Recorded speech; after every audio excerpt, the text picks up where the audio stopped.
पतरा टोली चट्टी घघरा का ये सरना स्थान है। इस सरना स्थान में साल में एक ही बार केवल और केवल पहान ही आते हैं और पूजा पाठ करके चले जाते हैं। आज से नहीं, पहले से हम लोग इसी प्रकार से करते हुए आ रहे हैं। तो आज एक प्रश्न चिन्ह बनता है, क्या इसी प्रकार से हम लोग पूजा करते रहेंगे और जो हो रहा है उसी को हम लोग पकड़ के रखेंगे और रखे हुए हैं? इससे क्या अपना सरना धर्म सुरक्षित है? क्या सरना परिवार के लोग सुरक्षित है? क्या सरना समाज के लोग सुरक्षित हैं? ये प्रश्न चिन्ह है।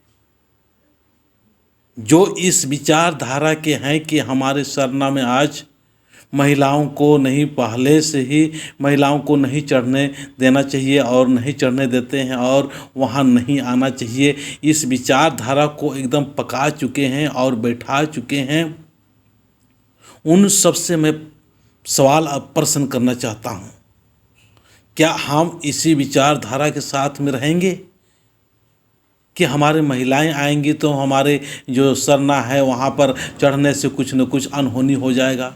तो हम लोग डरे हुए हैं। तो डर के वजह से आज हमारे समाज का जो सरना परिवार है, सरना समाज है, किस प्रकार से अव्यवस्थित हो चुका है, अव्यवस्थित हो चुका है। तो आइए हम सारे लोग मिलके इस अव्यवस्थित समाज के लिए अपना जो सोचने की तरीका, पूजा पाठ करने की जो तरीका, थोड़ा सा हमको चेंज करने की आवश्यकता है, ताकि हम सारे लोग मिलके, सारे लोग व्यवस्थित होके अच्छा सरना समाज का हम निर्माण करें और सरना समाज के कोई भी व्यक्ति इधर से उधर ना भटके। अगर आपको पक्का विश्वास लगता है कि सरना में महिलाएं चढ़ने से या सरना में प्रार्थना करने से कुछ अनहोनी होने का डर है, तो ये आपका डर जो है कि आप कहीं भी रहोगे, जीवन है, जीवन में सुख और दुख दोनों ही चलता ही रहेगा। अगर फिर भी समझ में नहीं आ रहा है, फिर भी डर लग रहा है, तो आप गांव में ही किसी दूसरे स्थान में विनती भजन प्रार्थना का एक जगह नियुक्त कीजिए और उस जगह नियुक्त करने के बाद में सभी को प्रत्येक बृहस्पतिवार को प्रार्थना और भजन कराएं। अभी जो धर्म का, हम लोग का धर्म का जो ह्रास हो रखा है और हुआ है, इसका जिम्मेवार कौन है? कोई तो होगा, कोई तो होगा।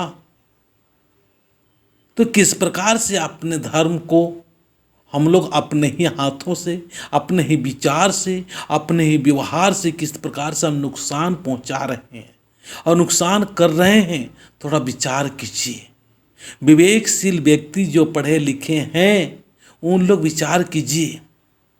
अगर हम लोग विचार नहीं करेंगे तो इसी प्रकार के अपने समाज बिखराव की स्थिति में रहेगा और कभी संगठित नहीं हो पाएगा। ये युवा लड़का जो तीज नारायण उरांव है, इटकरी के रहने वाला है, बेहतरीन तरह से अगुवाई कर रहे हैं और इस चट्टी गांव जो है, इस गांव में कम से कम 10 से 12 परिवार में झंडा दे दिए हैं और उनको ये बता दिए हैं कि आप बृहस्पतिवार के दिन में अपने घर में ही अच्छा से विनती भजन और प्रार्थना करें और सुबह शाम जरूर धुआं धूप धर्मिष्ठ के नाम पर करें।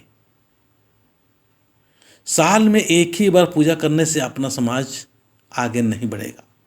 अपने समाज में जो, अपने समाज के अंदर में जो लोगों में मानसिकता और मन में एक प्रकार के जो बहुत सारे गंदगी जम जाते, एक प्रकार से मन में अशांति जो आज हो रखा है या मन में जो अशांति फैला है और मन में अशांति जो होती है उसको शांत करने के लिए सिर्फ और सिर्फ धर्म ही है।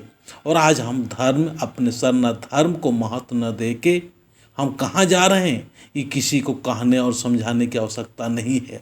इसीलिए हमारे सारे लोगों के एक सज्जनों से, एक मनने वालों से, एक पहान पनभरा महतो या किसी भी क्षेत्र में नेतृत्व कर रहे हैं सारे लोगों से मैं कहना चाहूँगा, सरना समाज को हिफाजत करने के लिए आप भी आइए और आप लोग परिवार को भी समझाइए, अपने समाज के एक एक व्यक्ति को समझाइए कि अगर आप सरना में नहीं जा सकते हैं कोई बात नहीं, आप गांव में कुछ व्यवस्था कीजिए, अगर वो भी नहीं कर सकते हैं तो घर में विनती और भजन कराए ताकि मन में शांति रहे। हम हमारा अंदर मन में शांति रहेंगे, हम नहीं भटकेंगे तो हमारा सब कुछ अच्छा और सब कुछ बेहतर होते हुए समाज का सुंदर हम संगठित कर सकते हैं, सुंदर बना सकते हैं। जय धर्मेश।